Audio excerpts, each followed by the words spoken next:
नमस्कार, कार्यक्रम issue of the डेमा स्वागत छ। म हुँ स्मृति मल्ल। सर्वोच्चको परमादेशबाट प्रधानमन्त्री नियुक्ति भएका शेरबहादुर देउवाले आज साँझ 6 बजे प्रधानमन्त्रीको शपथ लिने तय गरिएको छ।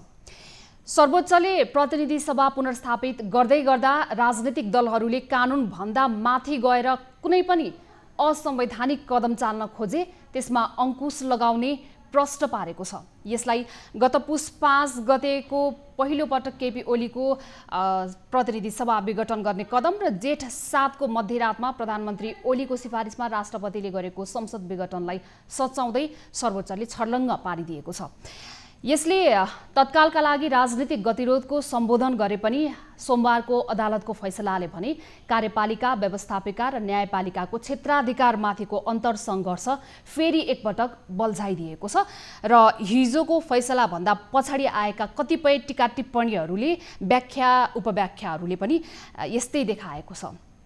तत्कालको लागि राजनीतिक गतिरोधको सम्बोधन अदालतले गरिदिए तापनि यसले फेरि लामो समयसम्म अझै धेरै राजनीतिक गतिरोधहरू निम्त्याउने र यसले भविष्यमा अरू थुप्रै यस्ता घटनाहरूलाई पनि निम्त्याउन सक्ने, दुर्घटनालाई निम्त्याउन सक्ने सम्भावनाहरू सँगै बोकेर ल्याएको छ भन्ने भनिएको छ। आजको कार्यक्रम इश्यू अफ द डेमा हामी विशेष गरी सर्वोच्चको यो फैसलापछि नेपालको राजनीतिमा जुन किसिमको एउटा तरङ्ग देखिएको छ त्यसको निरूपण भनौँ अथवा त्यो तरङ्गहरूको विषयवस्तुमा रहेर अब नेपालको राजनीतिले कताको मोड लेला, कस्तो मोड लेला भन्ने विषयमा आज कुराकानी गर्नेछौँ। त्यसको लागि हामीसँग हाम्रो स्टुडियोमा राजनीतिशास्त्रका प्राध्यापक कृष्ण खनाल सर रहनुहुनेछ। उहाँलाई स्वागत गर्छु कार्यक्रममा। कृष्ण सर नमस्कार, स्वागत छ यहाँलाई इश्यू अफ द डेमा। नमस्कार स्मृतिजी, धन्यवाद। सर, जस्तो अब सुरुमा त हिजो सोमबारको अदालतको फैसला र त्यो अदालतको संसद प्रतिनिधि सभा पुनर्स्थापित गर्ने फैसला सँगसँगै आएको परमादेशको बारेमा यहाँको विचारबाट नै म कार्यक्रमको सुरु गर्न चाहन्छु। तपाईले अघि सुरुमा भन्नुभयो नि, परमादेशबाट सरकार गयो, नयाँ सरकार अब शेरबहादुरको नियुक्ति भयो। वास्तवमा यसरी भन्दा पनि त्यो संवैधानिक प्रक्रियाभित्रको कुरा हो। संसदबाटै को प्रक्रिया अवरुद्ध भएको हुनाले अदालतले आदेश जारी गरेको मात्रै हो। त्यसकारण अदालतले प्रधानमन्त्री बनाइदिएको भनेर यो सस्तो राजनीतिक उसका लागि टिप्पणी आफ्नो ठाउँमा होला, तर त्यो संवैधानिक टिप्पणी हुँदैन। टिप्पणी संसद यो संसदलाई नै निर्देशित गरेको हो। संसदबाट हुनुपर्ने काममा सरकार, राष्ट्रपति चुकेको हुनाले त्यसलाई एउटा अर्डरमा राखिदिएको मात्रै हो। यो परमादेश जारी त्यस अर्थमा हो। प्रधानमन्त्री नियुक्तिको परमादेश जारी भन्दाखेरि यसलाई अलिकति अन्यथा अर्थ लाग्न सक्छ। पहिलो कुरा त्यो। दोस्रो, यो मलाई चाहिँ लाग्दछ यो कुनै अनपेक्षित कुरा होइन। नेपालको संविधानले जे व्यवस्था गरेको छ त्यसलाई फड्केर त्यसका चाहिँ कदमहरू, स्टेपहरू फलो नगरिकन भनौँ एउटा स्टेप दुईटा स्टेप छोडेर फड्केर चाहिँ सरकार अगाडि बढ्न लागेको हुनाले अदालतले हस्तक्षेप गर्नु परेको हो। त्यसैले अदालतको हस्तक्षेप यो चाहिँ संविधान अपेक्षित कुरा हो, अनपेक्षित कुरा होइन। दोस्रो यो। तेस्रो, तपाईँले नै प्रारम्भमा भने जस्तो लाग्छ मलाई कि अब यसका धेरै पक्षहरू भोलि थप छलफलका विषय हुन सक्दछन्। यसरी तोकेर अदालतले जुन भाषा प्रयोग गरेर जुन किसिमबाट तोकेर भनेको छ त्यो चाहिँ अलिकति आश्चर्य लाग्छ। त्यो किन पर्यो यस्तो होला भन्दाखेरि एकपटक होइन, दुई पटक होइन, सरकारले पटक पटक अदालतको आदेशको उल्लङ्घन गर्दै संविधानको दायरा नाग्दै काम गरेको हुनाले यो पटक पनि फेरि अरूको किसिमबाट उम्केला भनेर सरकारलाई कतै उम्कन नसक्ने किसिमबाट बाँध्ने भाषा प्रयोग भएको हुनाले समय तोकेर नियुक्ति दिनु भनेर आदेश जारी गर्नु परेको। यसले के देखाउँदछ भन्दाखेरि हाम्रो चाहिँ सरकारको चरित्र हिजोको दिनसम्म कसरी संविधान विपरीत जाँदै थियो र कसरी त्यो एउटा पुगेर भन्नुपर्ने अवस्था पैदा भयो अदालतलाई। तर अदालत यति भन्नु पर्दैन थियो होला, संविधानको प्रक्रिया अनुसार काम गर्नु मात्रै भने पनि पुग्थ्यो होला। यसरी निर्णय यसरी पुग्नु पर्ने अवस्था चाहिँ सत्तामा बसेको भनौँ न अब प्रधानमन्त्री त्यस अनुसार राष्ट्रपतिको कदमहरूले यो स्थिति निर्माण गरेको।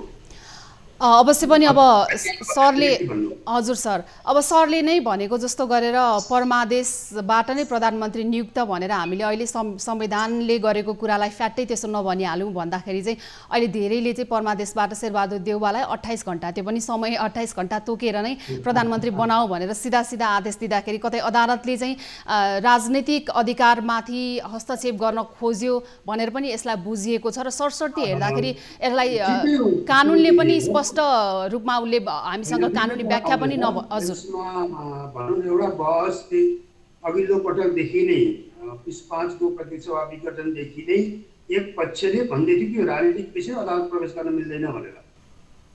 विषय त राजनीतिकै हो, त्यसमा कुनै शङ्का छैन। राजनीतिक विषयमा राजनीति भनेको त समग्र प्रणालीसँग जोडिने कुरा हो नि त, एउटा पार्टीको एउटा व्यक्तिको कुरा होइन।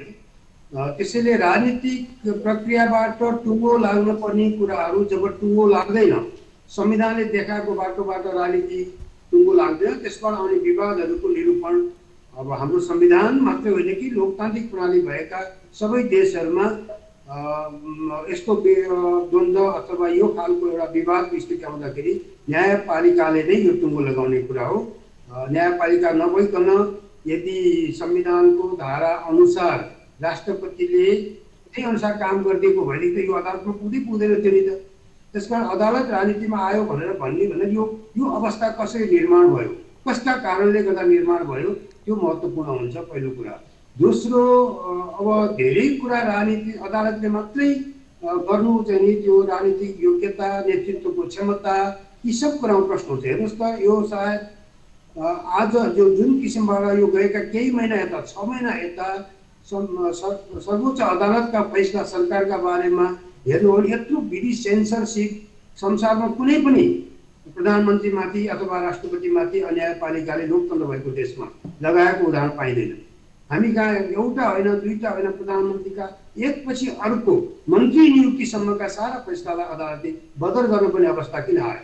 त्यो भनेको मतलब तिमीले बाटो बिराउँदैछौ भनेर अदालतले बारम्बार वार्निङ दिइरहेको थियो। यसको अन्तिम बिन्दुमा मलाई हिजोको फैसला आइपुगेको हो। अब खाली के कुरा एउटा अलिकति विचार गर्नुपर्ने कुरा के हुन्छ भने धेरै राजनीतिका विवादहरू जतिखेर पनि अदालतको आश्रयमा पुग्नुपर्ने अवस्था आयो र त्यसले त्यो भनेदेखि राम्रो होइन, राजनीतिले आफ्नो बाटो गुमाउन थालेको सङ्केत पनि हो। त्यो चाहिँ भोलि पनि त्यो प्रवृत्ति रह्यो भनेदेखि त्यसलाई राम्रो मान्न सकिँदैन। सर, अब अहिले चाहिँ सर्वोच्चले लिएका यी निर्णयहरू, सर्वोच्चले पछिल्लो केही महिना यता गरेका निर्णयहरू चल्दै गर्दाखेरि चाहिँ हामीले न्यायका ज्ञाताहरूसँग पनि धेरैचोटि कुराकानी गऱ्यौँ। उहाँहरूले चाहिँ के भन्नुभयो भने अब यस्तो बेलामा विशेष गरी सर्वोच्च अदालतले गर्ने यस किसिमका निर्णय र फैसलाहरूलाई चाहिँ हामीले कानुनी भाषामा यसलाई जुडिसियल एक्टिभिजम भनेर पनि बुझ्छौँ, जहाँ चाहिँ सर्वोच्चले सामान्यभन्दा अलिकति फरक धारमा गएर पनि अदालतले देशको कानुनले चाहिँ नि त्यस किसिमको निर्णयहरू लिन सक्छ भनेर भन्नुभएको छ। अब राजनीति शास्त्रको ज्ञाता यहाँ हुनुहुन्छ, राजनीति शास्त्रमा पनि यदि चाहिँ राजनीति आफैले नीति बिरायो अथवा आफै पनि कानुनभन्दा बाहिर जान चाह्यो भने चाहिँ त्यो अवस्थामा अदालतले, देशको सर्वोच्च कानुनले यस किसिमको जुडिसियल एक्टिभिजमहरू गर्न सक्छ है भनेर कहीँ कतै उल्लेख गरेको छ राजनीति शास्त्रमा पनि। स्मृतिजी, पहिलो कुरा यो अहिले यो दुईटै फैसला, अघिल्लो फैसला पनि यो फैसलामा पनि म जुडिसियल एक्टिभिजम देख्दिनँ। पुरै संविधानको दुईटा आउँछ कि टेक्स्चुअल इन्टरप्रिटेसन भन्छौँ। हेर्नु, संविधानको पाठमा लेखिएको कुराको व्याख्या चाहिँ नि एक्टिभिजममा मानिँदैन, त्यो ड्यु प्रोसेसभित्रकै कुरा होला। त्यो त्यहाँ लेखिएको छैन, त्यहाँ अन्तर्निहित विचार हो यो भनेर संविधानको बिट्विन द लाइन्स, त्यहाँ लेखिएको अक्षरको बिट्विन द लाइन्स जब अदालतले व्याख्या गर्नुपर्ने अवस्था हुन्छ, त्यो चाहिँ जुडिसियल एक्टिभिजमको ठाउँ त्यहाँ रहन्छ। हाम्रो त संविधानमा प्रश्न छ, संविधानको धारा 76 मा यो छ, 2 मा यो छ, 3 मा, 4 मा, 5 मा, 6 मा, 7 मा यो छ भनेर लेखिएको छ। यो भन्दा अगाडिको फैसला पनि एकैपटक चाहिँ 76 बाट 2 बाट 7 मा पुग्न पाइँदैन भनेर निर्देशन जारी भएको हो। अहिले पनि उपदफा 5 को प्रयोग पुरा नगरिकन बेसी गरी जम्प गरेर जान मिल्दैन भनेर भनिएको। त्यसकारण मलाई लाग्छ एक्स्ट्रा जुडिसियल इन्टरप्रिटेसन जस्तो लाग्दैन, पहिलो कुरा। दोस्रो, केही गरी मन्त्री परिषदका सन्दर्भमा का फैसलाहरू चाहिँ अलिकति जुडिसियल एक्टिभिजम हो कि जस्तो पनि लाग्दछ।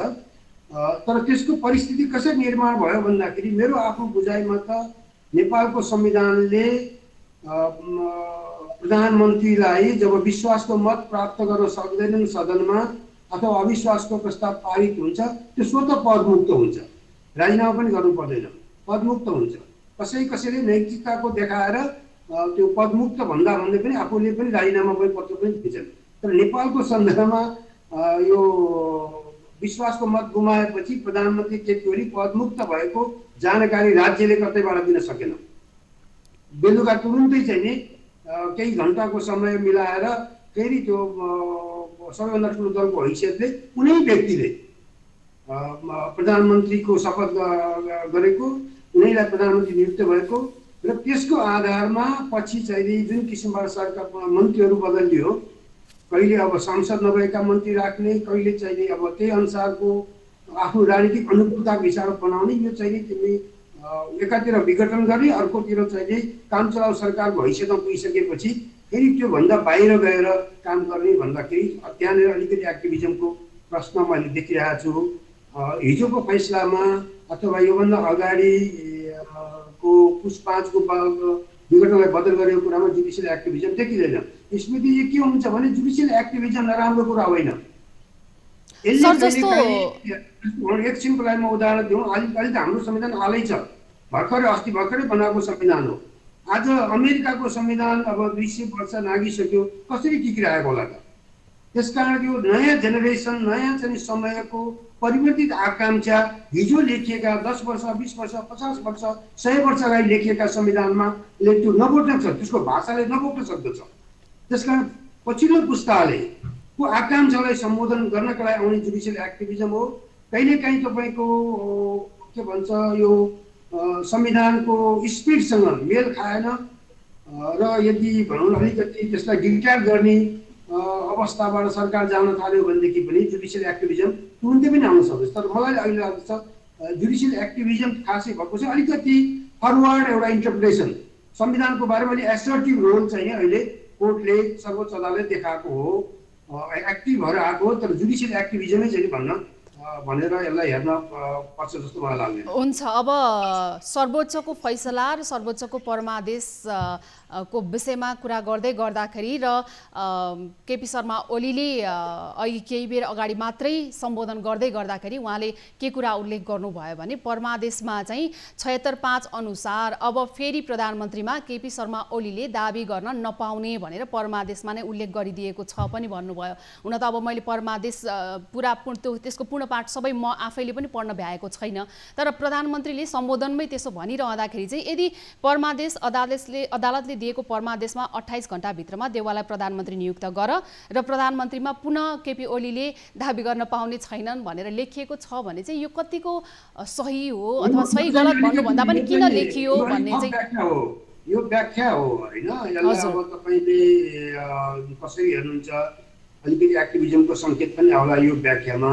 यसको सामान्य बुझाइ के हेर्नु, संसारमा कहीँ पनि मैले देखेको अहिलेसम्म यो 200 वर्षको इतिहासमा पार्लियामेन्ट्री सिस्टममा अविश्वासको प्रस्ताव अथवा विश्वासको मत पाउन नसकेको प्रधानमन्त्री भोलिपल्ट पर्सिपल्टै फेरि चाहिँ अर्को दफा अन्तर्गत नियुक्त भएको संसारमा कहीँ पनि देखिँदैन। त्यो व्यक्तिलाई लागु हुने कम्ती भने त्यो पार्लियामेन्टको टेन्डरभरि चाहिँ त्यो व्यक्तिको पुनरावृत्ति हुन नपर्ने हो। मलाई लाग्दछ यो हिजोको फैसलाले त्यो कुरालाई सङ्केत गरेको हो कि विश्व एकछिनको लागि भनौँ तत्काल एउटै मानिस हो, घरिघरि रूप परिवर्तन हुन सक्दैन, नैतिक आधार पनि हुन्छ नि त।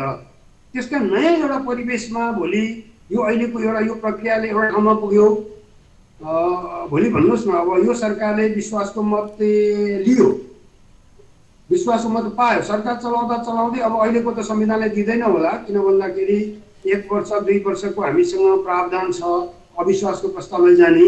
यदि समय भएको भएदेखि अविश्वासको प्रस्ताव भोलि केपी ओलीकै नेतृत्वमा संसदमा सरकारको विरुद्ध अविश्वासको प्रस्ताव गयो र उनी चाहिँ आयो भने त्यो बेग्लै कुरा होला।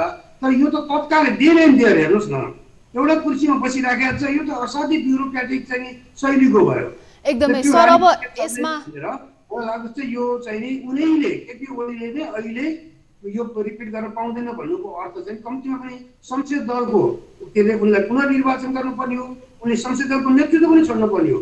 एउटा स्पिड गुड स्पिड भनेको पार्लियामेन्ट्री सिस्टमको अलिकति एउटा स्वस्थ प्रतिस्पर्धाको एउटा स्वस्थ परम्पराको कुरा गर्ने हो भनेदेखि उनले अघिल्लो पटकै भन्नु पर्थ्यो कि कम्तीमा पनि त्यही पार्टी आउँछ, एमाले नै कन्ट्रोल गर्न सक्थ्यो होला लार्जेस्ट पार्टीका हिसाबबाट, तर संसद दलको नेता परिवर्तन गरेर अर्को नेतृत्वले त्यो सरकारको नेतृत्व गर्न सक्थ्यो। त्यसकारण एउटा व्यक्ति अपरिहार्य होइन, अदालतले ठिक परिभाषा गरेको छ। केपी ओलीसँग कुनै आग्रह दुर्गाको कुरा होइन, व्यक्तिसँग केन्द्रित हुँदैन अदालत, यो प्रक्रियाको कुरा हो। प्रक्रिया अनुसार केपी ओलीले संसद दलबाट पनि राजीनामा गरेर अर्को व्यक्तिलाई उनकै समर्थनमा अर्को व्यक्तिलाई प्रस्तुत गर्न सकिन्थ्यो। नर्मल खेल संसदीय प्रणालीमा यस समय यही देखिन्छ।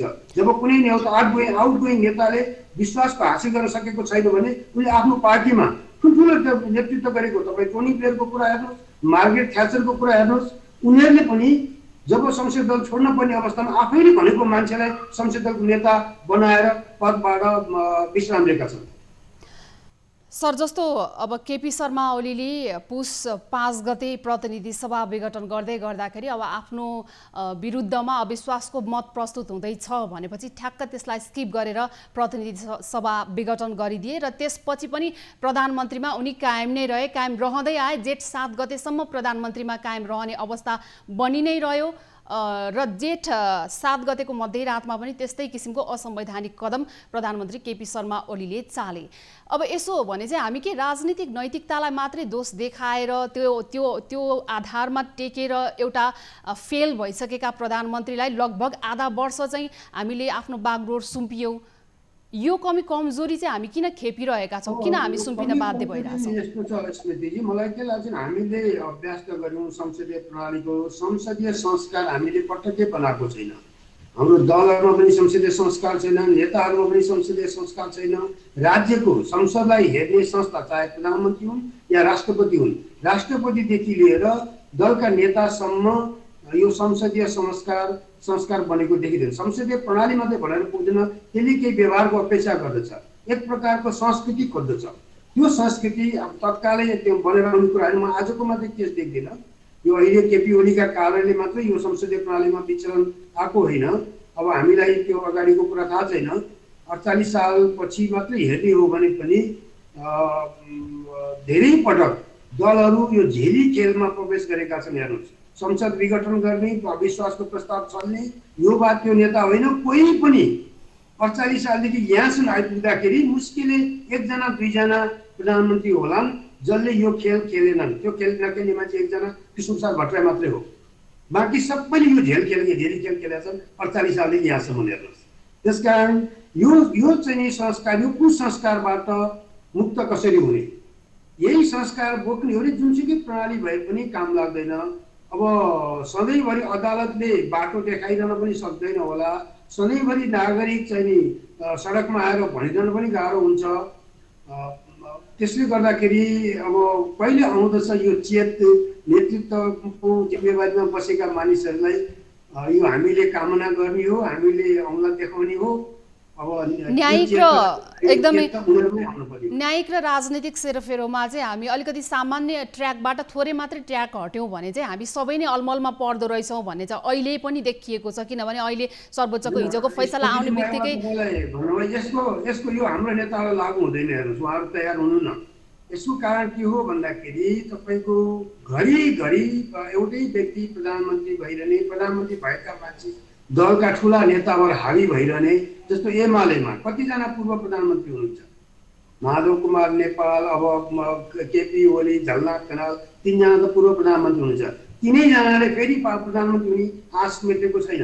अहिले पनि मैले सुन्दै थिएँ, अब भर्खरै पूर्व भएको केपी ओली भन्दै थियो कि अर्को पटकको चुनावमा त जानु पर्ला नि त, म फेरि त्यतिखेर आउँछु, यो त अदालतले पो आदेश फर्मादेशबाट पो यो भएको त, म हट्या होइन भन्दै छन्। भनेपछि तिनवटा नेता 3नै लडाइँ हुने भयो। काङ्ग्रेसमा अब अहिले कालगतिका कारणले 1 जना मात्रै पूर्व प्रधानमन्त्री हो अहिले वर्तमान भए शेरबहादुर देउवा, तर त्यो सरका सबै छन्। त्यसैले के देखिन्छ भने राजनीतिबाट विश्राम लिने संस्कार आवश्यक छ। पटक पटक दोहोऱ्याइ प्रधानमन्त्री हुने कुरा, पटक पटक पार्टीको नेतृत्व गर्ने कुरा गलत हो। एकपटक आफूले कार्यकाल सम्हालिसकेपछि त्यो चाहिँ जस्तो भनौँ न, तपाईँको डेभिड क्यामेरुन बेलायतको ब्रेक्जिट पोल पाउँथ्यो, त्योभन्दा त्यतिखेर उसमा त्यति आकर्षक अर्को नेता थिएन बेलायतको संसदमा। यहाँसँगको राजनीतिबाट विश्राम लियो। त्यसकारण यो विश्रामको संस्कृति आवश्यक छ यो उसमा, अनि मात्रै तपाईँको एउटा स्वस्थ प्रतिस्पर्धाको अवस्था आउँदछ। उही अनुहार यत्रो समय तपाईँको पार्टीमा ढलिमरी गरेको नेताले भोलि पनि नेता मै हुँ भनेर केपी ओलीले भने, माधव नेपालले भन्ने, अथवा झलनाथले भने, शेरबहादुर देउवाले भन्ने, प्रचण्डले भन्ने भएपछि कहिले पार्टी उँभो लाग्दैन।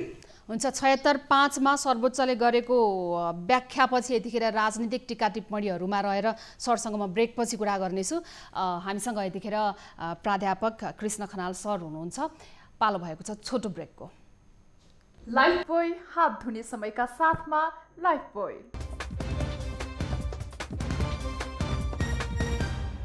लाइफबोय हात धुने समयका साथमा लाइफबोय।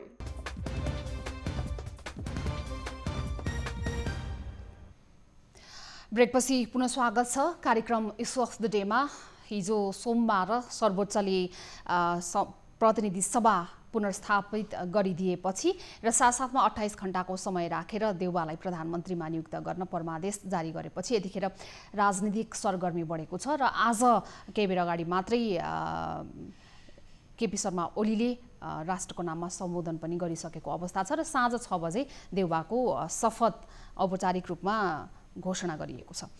प्रतिनिधि सभा विघटन हुँदै गर्दा, पुनर्स्थापित हुँदै गर्दा र यसमा भएका र संविधानमा विशेष गरी सरकार गठनको विषयलाई लिएर लेखिएका संविधानका धाराहरूको विषयमा लामै समयसम्म चर्चा परिचर्चा बहसहरू चलि नै रह्यो।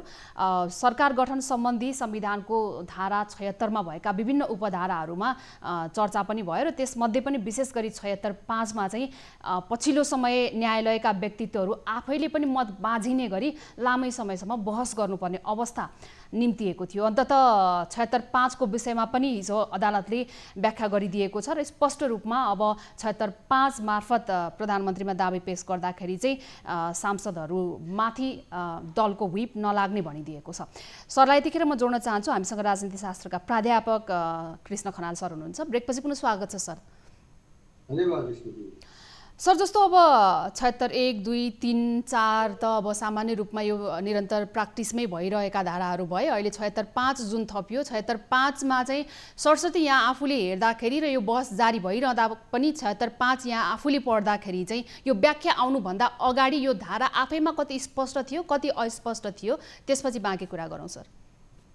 यसको त्यो भन्दाखेरि अलिकति संविधान निर्माणको सन्दर्भलाई हामीले हेर्नुपर्ने हुन्छ। यो कुरा बुझ्न संविधान निर्माणका बेलामा दलहरूका बीचमा त्यो एउटा बहस थियो, विवाद थियो। तत्कालीन माओवादी फोरम, मधेसी जनअधिकार फोरमहरू यो राष्ट्रपति प्रणालीका पक्षमा थिए। नेपाली कांग्रेस र नेकपा एमाले संसदीय प्रणालीको निरन्तरताको पक्षमा थिए।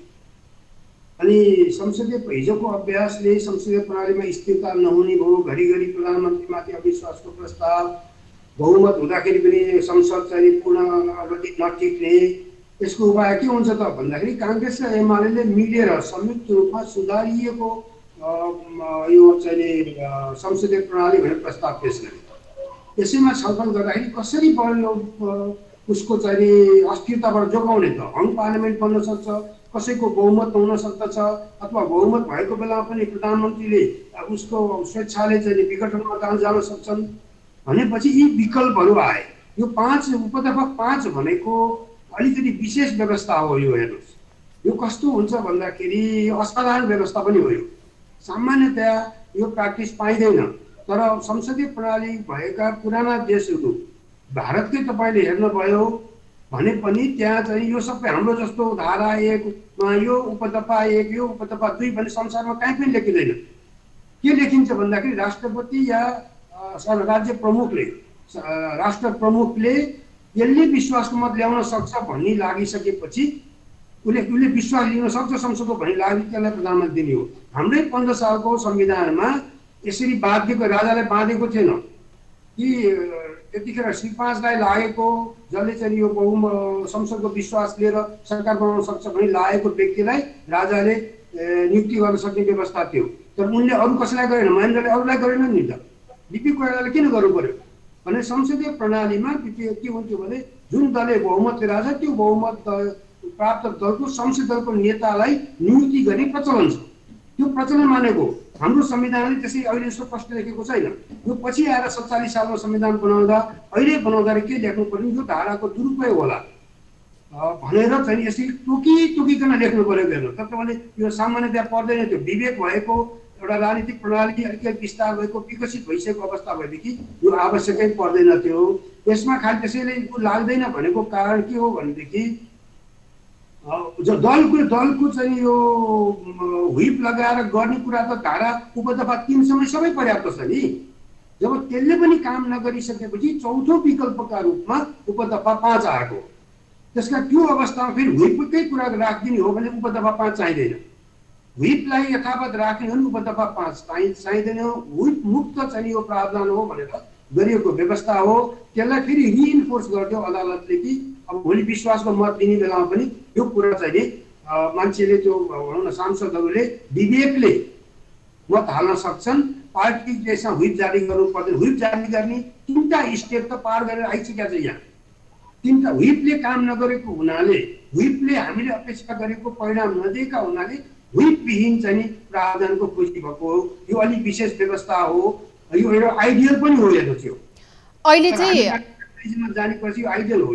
अहिले 76.5 अनुसार अब दलहरूले स्वतन्त्र रूपमा उम्मेदवारी दिएर प्रधानमन्त्रीमा दाबी दिएर र दलहरूले सांसदहरूले पनि स्वतन्त्र रूपमा चाहिँ आफ्नो समर्थन दिएर प्रधानमन्त्री नियुक्ति गरियोस् भनेर पुगिसकेपछि राष्ट्रपतिकोमा पुगेपछि राष्ट्रपतिले स्वविवेक प्रयोग गर्न पाउने कि नपाउने भन्ने जस्ता बहसहरू पनि अहिले उठाइयो।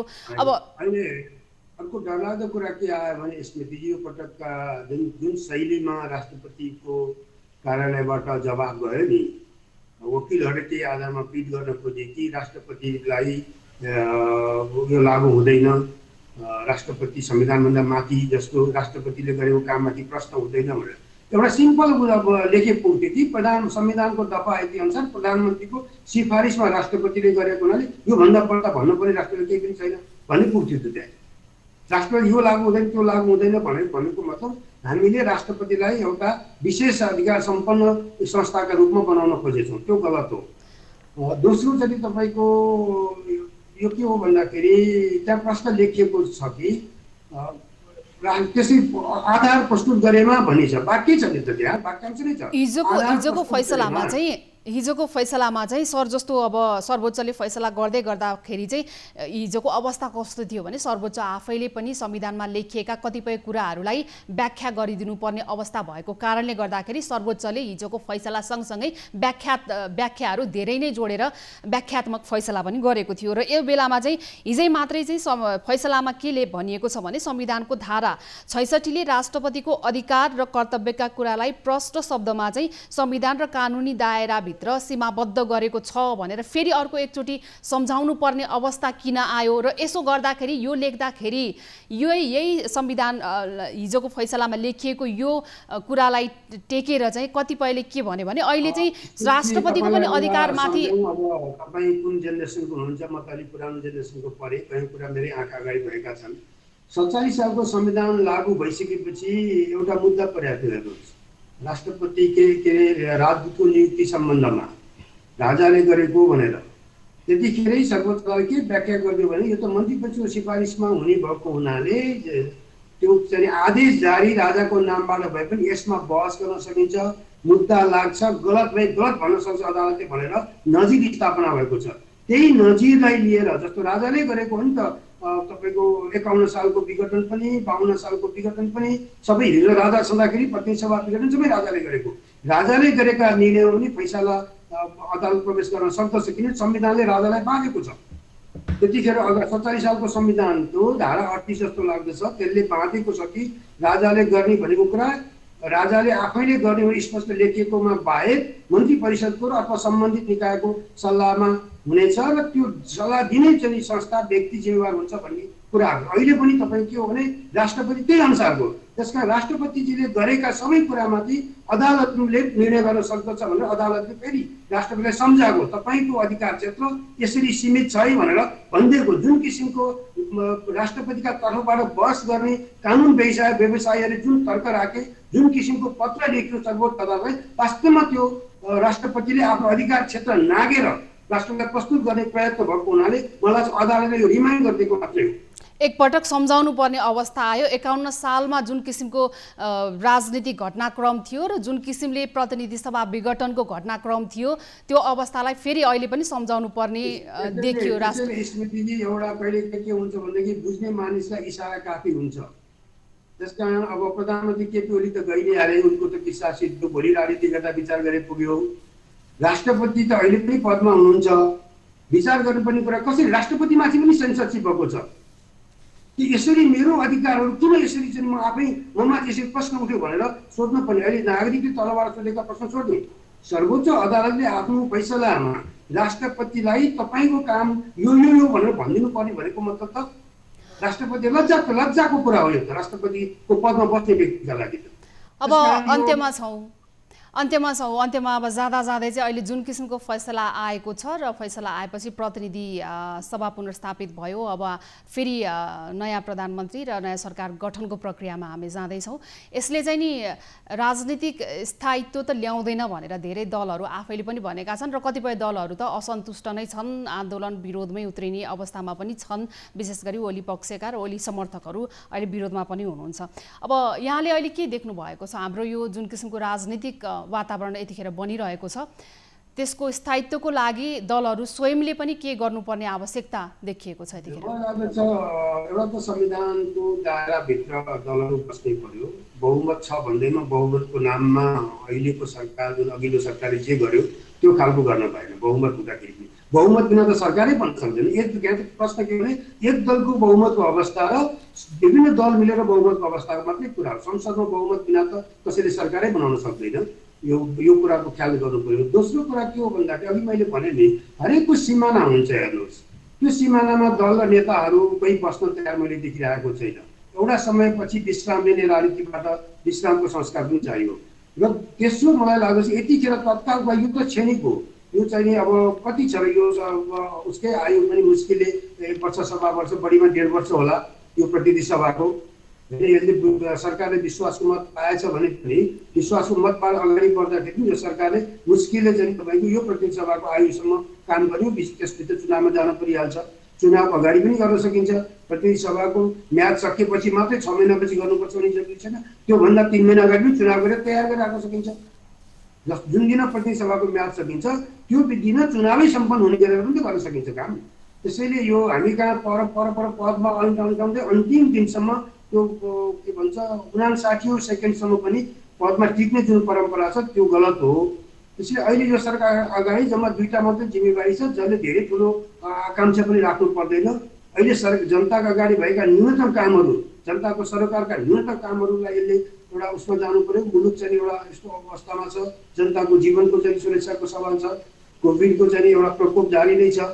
एउटा त्यसलाई हेर्नु पर्यो। दोस्रो चाहिँ नि तपाईँको जुन सहमति र सहकार्यको संस्कारलाई अलि स्वस्थ ढङ्गबाट अगाडि बढाउनु पर्यो। अब भनौँ यो त 5 दलको गठबन्धनबाट बनेको छ।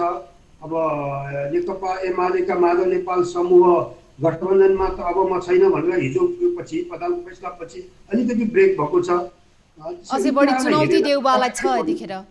हस्, धन्यवाद। हस्, thank you so much sir. हस्, धेरै धेरै धन्यवाद यहाँलाई। हामीसँग राजनीति शास्त्रका प्राध्यापक कृष्ण खनाल सर हुनुहुन्थ्यो। विशेष गरी यतिखेर बनिरहेको राजनीतिक परिप्रेक्ष्यमा रहेर कुराकानी गर्दै आजको लागि कार्यक्रमको समय सकिएको छ। न्युज 24 टेलिभिजन हेर्दै रहनुहोला। नमस्ते।